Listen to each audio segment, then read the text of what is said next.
हम सभी भ्रष्टाचार के विरोध में हैं, लेकिन तब तक विरोध में हैं जब तक दूसरा करता है। हमें मौका मिलता है तो हम उसका विरोध नहीं करते। बोफोर्स तोप में 1 करोड़ का घोटाला हो गया, हम उसकी तरफ उंगली उठाए। हमारे देश के प्रदेश के नेता कितना पैसा खा गए, हम उसकी तरफ उंगली उठाए। लेकिन आप इस बात को मानिए कि हम जिस समिति में रहते हैं, चाहे मोहल्ला का दुर्गा पूजा समिति हो, चाहे सफाई अभियान का समिति हो, यदि उसमें हमें 5 रुपए खाने का अवसर मिलता है तो हम चूकते नहीं हैं। यदि बेईमानी हटाना है, भ्रष्टाचार हटाना है, तो अपने ब्लड को साफ करना पड़ेगा, अपने खून को साफ करना पड़ेगा। इस निवेदन के साथ मैं ये कविता सुना रहा हूं कि पिछले वर्ष रावण दहन समिति ने तुम्हारे आकार को 55 फीट ऊंचा और 1500 किलोग्राम का बनाया था। रंग रूप और तुम्हारे कपड़े पर 15,000 का खर्च दिखलाया था। धूम धड़ाका आतिशबाजी का खूब शोर किया था। हर सिर पर होगा एक भयंकर बम विस्फोट, इसका प्रचार किया था। पर जब मैंने अपने मित्रों के साथ तुम्हारी छवि निहारी, तुम 55 की जगह 35 और 1.5 के स्थान पर आधा वजन लिए अपने वधस्थल पर अड़े थे। लग रहा था किसी बड़ी मजबूरी में तुम वहां खड़े थे।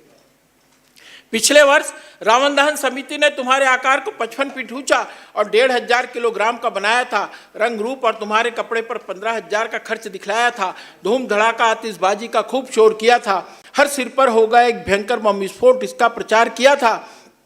पर जब मैंने अपने मित्रों के साथ तुम्हारी छवि निहारी, तुम 55 की जगह 35 और 1.5 के स्थान पर आधा वजन लिए अपने वधस्थल पर अड़े थे। लग रहा था किसी बड़ी मजबूरी में तुम वहां खड़े थे। फिर तेरे वध के लिए दूर से जो रॉकेट जलाया गया, वह तेरी मायावी शक्ति के चलते बीच में ही भस्म हो गया और तेरे वध के मूल नियम को बदल दिया गया।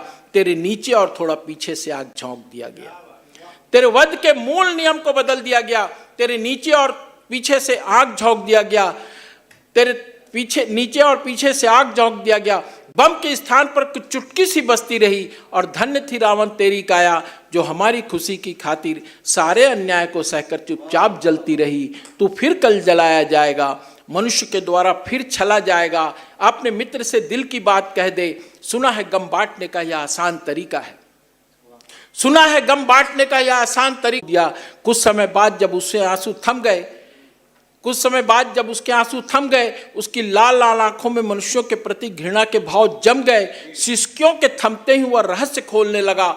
रहस्य क्या, समाज के सफेद पोष के एक एक कर कपड़े उतारने लगा कि रावण दहन समिति के सचिव और कोषाध्यक्ष ने मुझे बनाने वाले मजदूरों से 15% का कमीशन मांगा था। इसलिए वह मजदूर मुझे मजबूरी में 55 की जगह 35 फीट का बनाया था। अध्यक्ष जिसे आप निर्विवाद समझते हो, वह मेरे द्वारा सीताहरण के कृत्य को भी लजा दिया है। अरे मैंने तो अपनी बहन की नाक की खातिर सीता चुरा राम को ललकारा था और इतिहास गवाह है कि नारी को नारी सम्मान के साथ अशोक वाटिका में रखा था। पर यह श्वेत खादीधारी आदमी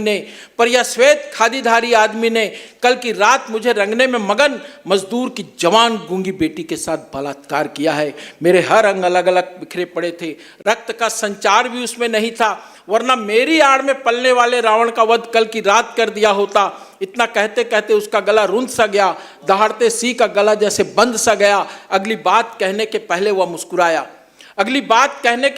मुस्कुराया। बोला वह बच्चा बम और फटाके की बात कर रहा था। उसे बनाकर देने का ठेका दूसरे संगठन ने लिया था। निर्माण के इस क्षेत्र में क्या हुआ क्या नहीं, मैं, मेघनाथ और कुंभकर्ण कुछ नहीं जानते। 3 पुतले बनते हैं। निर्माण के इस क्षेत्र में क्या हुआ क्या नहीं, मैं, मेघनाथ और कुंभकर्ण कुछ नहीं जानते। पर इतना जरूर है कि दशहरा के दिन हम मात्र घास फूस की भांति जले थे और फटाके दिवाली की रात उनके घर खूब छूटे थे। निर्माण के इस क्षेत्र में क्या हुआ क्या नहीं, मैं, मेघनाथ और कुंभकर्ण कुछ नहीं जानते। पर इतना जरूर है कि हम दशहरा के दिन मात्र घास फूस की भांति जले थे और फटाके दिवाली की रात उनके घर खूब छूटे थे।